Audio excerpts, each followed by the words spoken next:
Treasurer Joe Hockey has just joined me in the studio. Welcome to 7:30, Treasurer. Great to be here. And congratulations on your first budget. We need to say that too. Well, thank you. Now, you've just delivered that budget. It's a budget with a new tax, with levies, with co-payments. Is it liberating for a politician to decide election promises don't matter?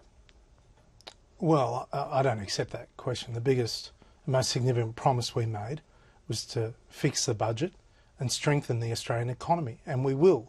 And this budget does that. But you say significant promise. What does that mean about all the other promises, particularly the Prime Minister made? Were they insignificant, frivolous, not to be taken seriously? No, they're all serious and they're all being implemented. Except that many of them have been broken. Well, that's your assertion. You are wrong. We are delivering in full on our promises, and we are going to deliver a stronger economy with more jobs and deliver a better quality of life to Australians in the future. Let's just stay with this and get this clear for a minute, because what the Prime Minister promised was tax cuts and no new taxes. We've got a new tax. That's a broken promise. Well, you talk about honesty. You say it's the most important currency in politics. Isn't it time for you to have respect for the voters, acknowledge what's happened so we can genuinely move on? You can play those sort of games. It's not a game, but, sir. Well, you can, whatever you want to assert. The bottom line is, as we show in the documents, as a result of what we've done since being elected, taxes are lower under the coalition than they would have been under Labor. You accept that? I accept that. Okay, so that's the promise that we said we'd deliver lower taxes. We're getting rid of the carbon tax. We're getting rid of the mining tax. We're delivering tax cuts without a carbon tax. In addition to all of that, we are trying to fix the budget. Now, we can stand back and watch the house burn down, or we can actually do things that ensure that our country has a sustainable and affordable quality of life, and a number of initiatives in the budget focus on what we are going to do to improve our quality of life into the future. Just going forward, we'll come to those initiatives in just one moment, but are you saying that individual promises made by an opposition leader no longer matter? Well, we can spend the whole conversation talking about it's really, the process that's a of yes promises, or no question. Talking about the process of promises. I want to talk about the jobs we're creating.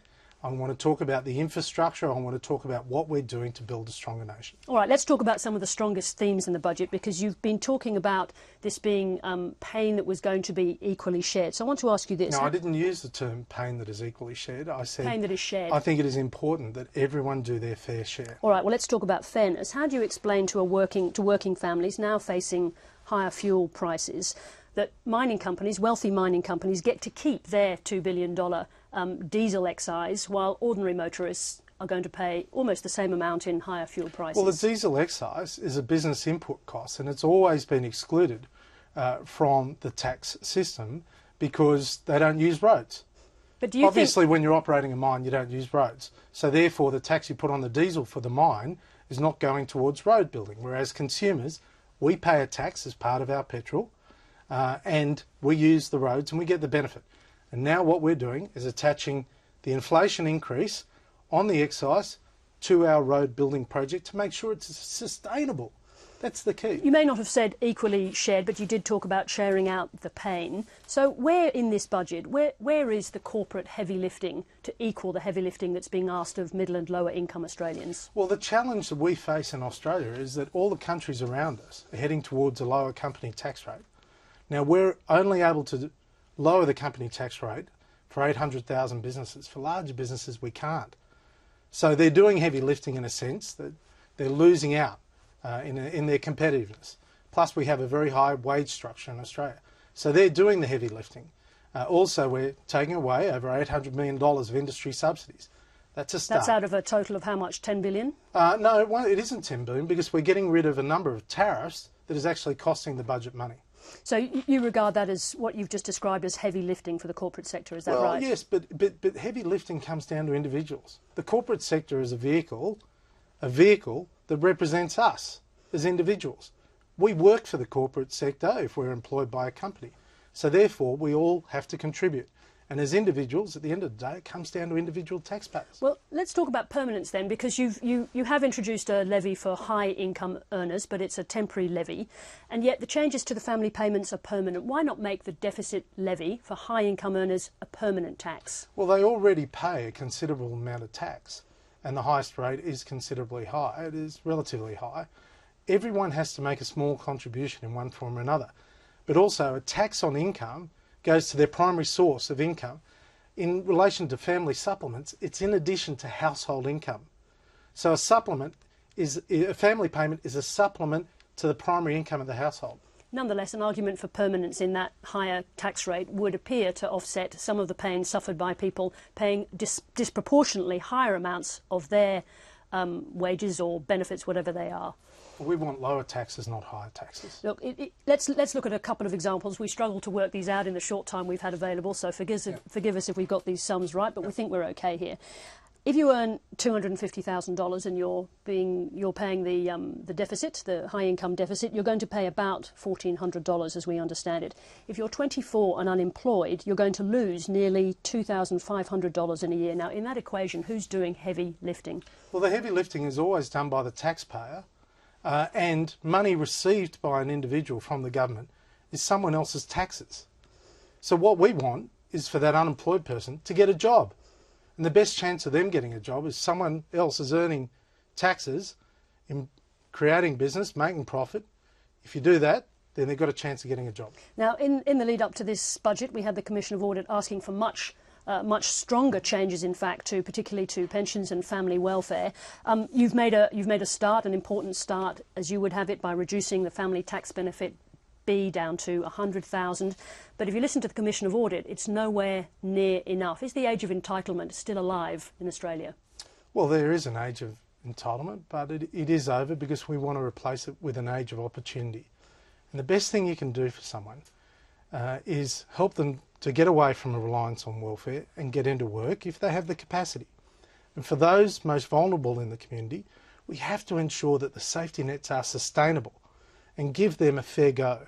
Now, the bigger the safety net, the less you can do for those most vulnerable. But you understand that, for example, that young man on his unemployment benefits, or a young mother who's 24 years old, the proportion of what she's going to take home, she's going to struggle to understand why somebody, a wealthy Australian, is going to take, frankly, a minuscule hit to their income.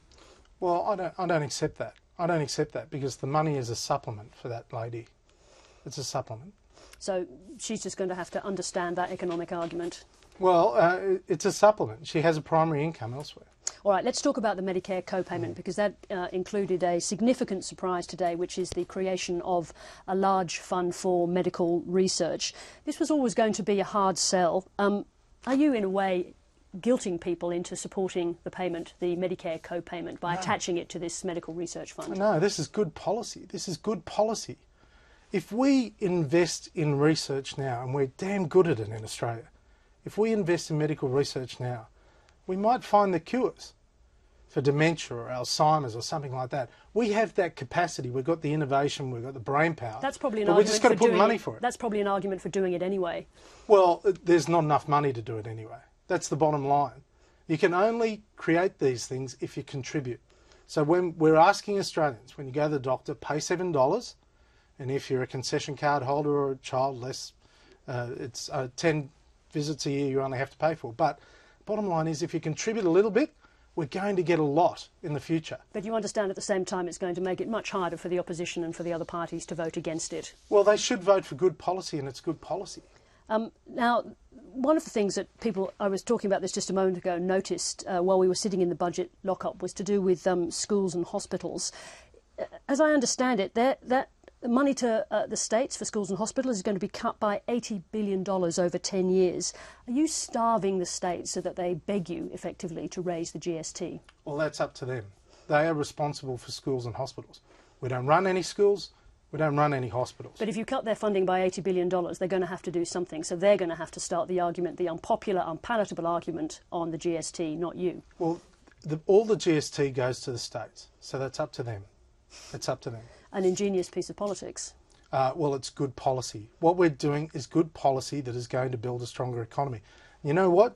If you have a stronger economy, you have more people in work, you actually do get more revenue as a government. Now, in that putting off of the $80 billion or the reduction in funding to the states of $80 billion, where is the ongoing funding, the Gonski funding, to improve equity or well, we committed. Funding well, you asked us to keep to our election promises, and we are.